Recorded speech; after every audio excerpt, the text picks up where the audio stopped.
take a seat. There's a tale that's so sweet. Magic words and dreams take flight. We're gonna have some fun tonight. Doc will entertain you with stories old and stories new.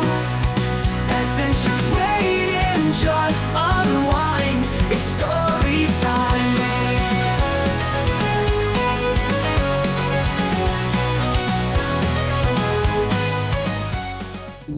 Welcome to Doc Laneau Storytime. You ever notice how right before Christmas, people start acting a little off? Nice folks panic, jerks apologize, and Stanley wears a sweater. That's when I knew something was wrong. Turns out the naughty list got stolen, not hacked. Tonight's story involves an elite elf agent, a magical polar bear, a classified Christmas treaty, and one man behind this bar who decided Santa's system needed notes. So grab a drink, settle in, and remember, Christmas isn't about being perfect, it's about surviving the audit. Now, let's get to the story. The Naughty List Incident, a Will Sippy Cup Shenanigans story. Will and Stanley swear this one is also true. I wish I could say I was surprised, but after last Christmas Eve, Cedar Grove stopped feeling like a normal town. The trouble started 3 days before Christmas. Nice people were acting strange, very strange. Mrs. Kettleman, who bakes cookies for the fire department every year, was seen yelling at a cashier over wrapping paper. Mason Glitterman apologized to 3 people in one afternoon. Stanley bought a Christmas sweater. That one alone should have set off alarms. I noticed it behind the bar first. Folks were nervous. Some were overly cheerful. Others looked like they were waiting for bad news. Will kept insisting the lights felt judgy. Doc, those lights know things. That's when the elf walked in.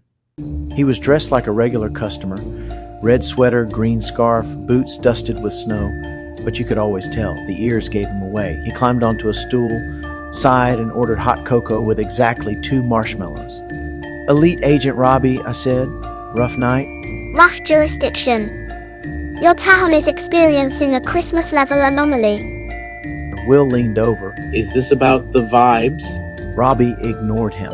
"A restricted section of the naughty list has been stolen." The bar went quiet. "That sounds bad," I said. "It is. Worse, it's been altered." Will gasped. Like, edited? "Yes, with opinions." That's when Stanley bolted upright. I didn't touch no list. "No one accused you, but someone in this town decided Santa's system needed notes." Robbie said, tapping a small, glowing tablet. Robbie scrolled. Nice but smug. Naughty but honest about it. Technically nice but enabling idiots. Will squinted. That last one feels personal. Robbie looked around the bar. His eyes stopped at Dredd. Do you remember Dredd? Yes, my fictional evil twin brother with the British accent. Why a British accent? Because all fictional evil twin brothers have them. Dredd stood calmly behind the bar, polishing a glass, dressed as always in black. Sunglasses, goatee, smiling like a man who knew exactly how this would end. "You stole classified North Pole intelligence." Dredd looked at Robbie, smiled his evil grin, and coldly said, "I borrowed it. Temporary correction." "You caused panic. People don't understand nuance." That's not my fault. I told you he shouldn't have Wi-Fi. Robbie slammed the tablet on the bar. "Do you have any idea what happens if the list isn't restored by midnight Christmas Eve?" Oh, people will have a bad Christmas. Dredd laughed.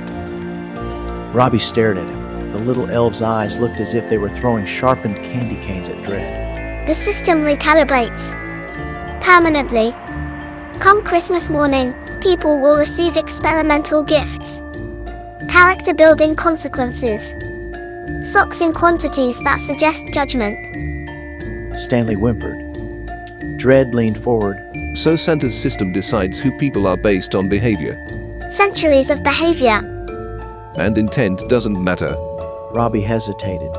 Dredd smiled. Will cleared his throat. Hey, quick question. What does my file say? Robbie scrolled. His face tightened. "Well, you are listed as unreliable but useful." I've never felt so popular. Robbie continued scrolling. And Doc, you are marked naughty for excessive enabling. I stared at my glass. Dredd started to laugh. Robbie stares more intently at Dredd. Dredd, if you do not give up the original file right now, we will make you hang out with Will all the time. Dredd looked at Robbie. He thought for a moment and then said, Fine, there is no worse hell than having to hang out with Will every day. He reached under the bar, pulled out a small candy cane-shaped drive and slid it across. Robbie grabbed it, scanned the data, then paused. You did change one entry. Did I? Robbie looked up at him. They held eye contact. Then Robbie stood. It's too late to change that one entry. I didn't see it. He turned to leave, stopping at the door. Moral Ambiguity Division, Seasonal Consultant. Dredd chuckled. Outside, snow fell softly. Somewhere above Cedar Grove, sleigh bells rang. Will raised his glass. So, we good? I hope so. I was good all year and don't want just socks. Stanley said with some worry. I looked at Dredd. He nodded. For now. I have to go now. Christmas Eve is my busiest night. Robbie turns around and walks out. A moment later, I saw a polar bear fly past the window. Cedar Grove returned to normal, mostly.